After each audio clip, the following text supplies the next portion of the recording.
Hi, how's it going? This is Resident of Collinwood for YouTube. I'm here to do two Dark Shadows videos for you guys tonight. The good, the bad, the gray, and the anti-hero. You know, it, it wasn't really easy to sort of go through these characters and start them off in one category. Because like I've mentioned with the last two, just because they start off in one category doesn't mean they stay in that category. Now, Burke Devlin did. He was one category, thank God. Um, Good old Burke. But this one, not so much. And Matthew Morgan is who I'm talking about. Matthew Morgan, just like my other two characters, includes other characters too. It includes Roger. It includes Burke. It includes, Victoria Winters. It includes Elizabeth, obviously. Now, also it includes Mrs. Johnson a bit. Now, would I start, Matthew Morgan off in the bad category? Would I start him off as in the heel category? Now, I want to stress something. He becomes a heel. He's really Dark Shadow's first villain. Um, but no, I would not start him off there because he's not that right away. He's more of a gray character. And he doesn't really. I mean, what's his biggest heel tendency before he turns bad? His biggest heel tendency is where he grabs Victoria Winters, and it's like, is that enough to convict him as a bad guy? No, not really. It's like, because she is somewhere where he feels she doesn't belong. Even Elizabeth feels she doesn't belong there. So it's like, okay, I'll let that go. But I think at the end of the day, he's very gray because he's very loyal. And now, does it take him? Is it long before he's turned bad? I'll say this because it doesn't feel long at times when you, but it is pretty. They do a good job of, and this is where Dark Shadows is really masterful at this. Again, I'm all. I know people are going to say, well, you're a Dark Shadows homer. Of course, you're going to say Dark Shadows is the best at doing this. And they are. They are the best at misdirection. The Dark Shadows writers and cast and just the way they perform, they're very good at misdirecting and taking your focus off of one character or not and focusing in on others.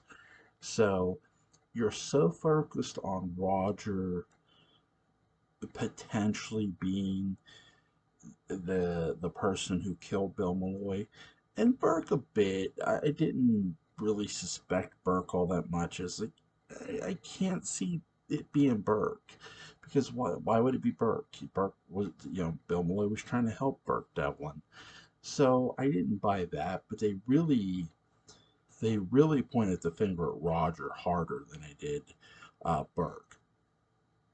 Now, and when they did this, it really focused the attention away from anyone else.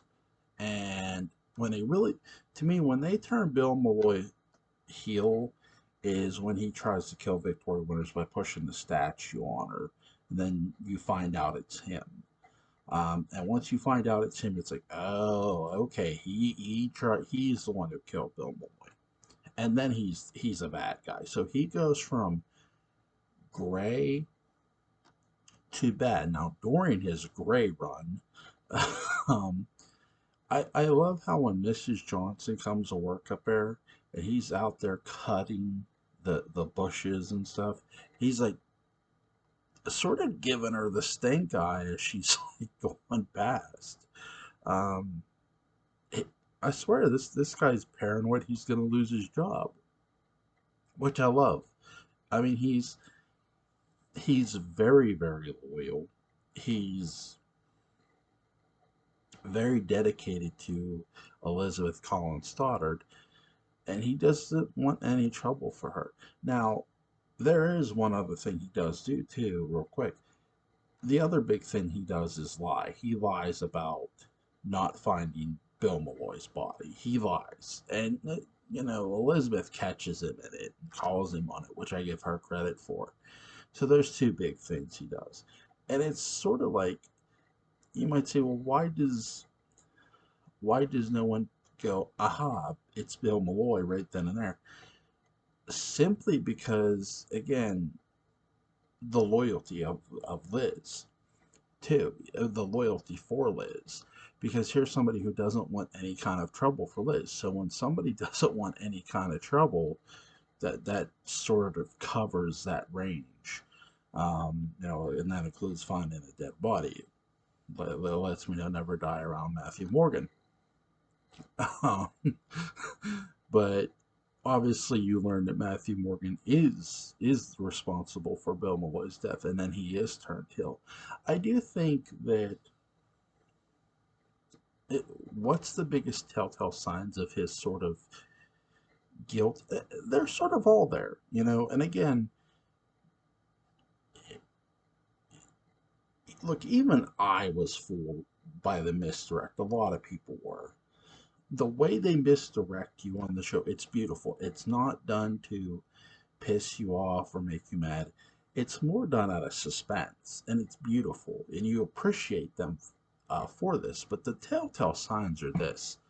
Obviously, I've said about him grabbing Victoria's wrist. Now that's minimal, so that's third. Number two is when he does lie about finding Bill Bully's body. Um, Another number two is when he threatens Bert Devlin. You want to talk about pure psychotic and trying to kill Bert Devlin in the Blue Whale, no less. I mean, he literally wants to kill him and almost does. Well, not almost, but he tries to, and he was trying to. I'm not gonna even mince my words there. And that sort of goes, wow, this guy's pretty psychotic. So it's sort of right there were sort of your telltale signs that it could have been Matthew. But again, the writer's job are to misdirect you and to keep you in suspense. And by giving you Roger as a suspect, they really do that. And really, Roger doesn't help his own case either. And when I get into Roger, I'll explain why.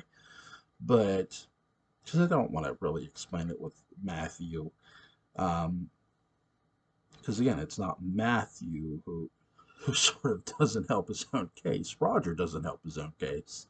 There's things Roger does, um, and really, again, the writers doing that, it just builds great suspense. So, but those are things that to pick up on when you're going back and you're looking at these characters of, okay, this is why they started off gray, and this is why they turned bad, and here's where they turned bad from one sort of area to the next, and those telltale signs were there for certain characters where other characters had their own telltale signs. I think each character has their own.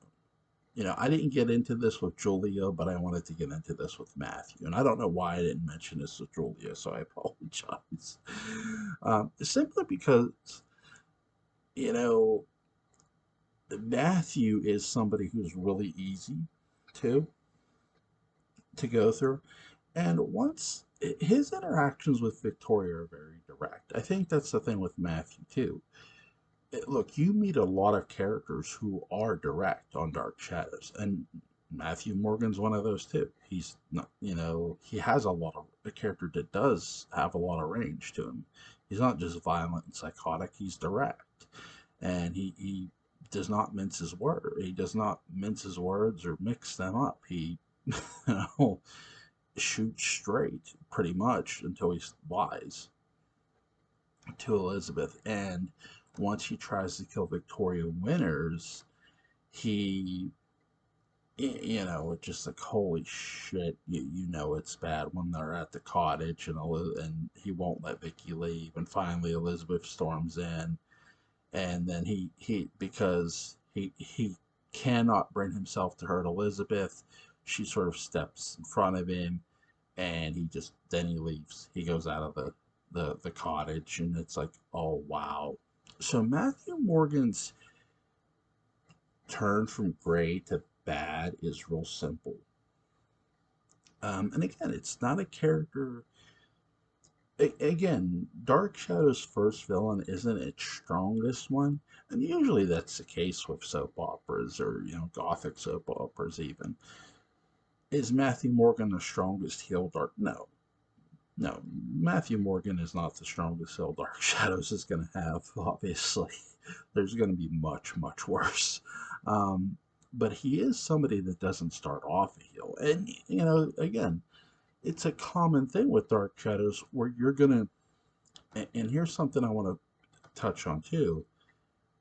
In this series, you're going to notice a trend where a lot of heels become babyface, to use a wrestling term. A lot of bad becomes good. And so it's really interesting. So I hope you guys enjoyed my Matthew Morgan, the good, the bad, the gray, the anti-hero. Obviously, he's gray and then he's bad. So that's my retrospective. If you disagree, you most certainly can. I have one more video for you guys.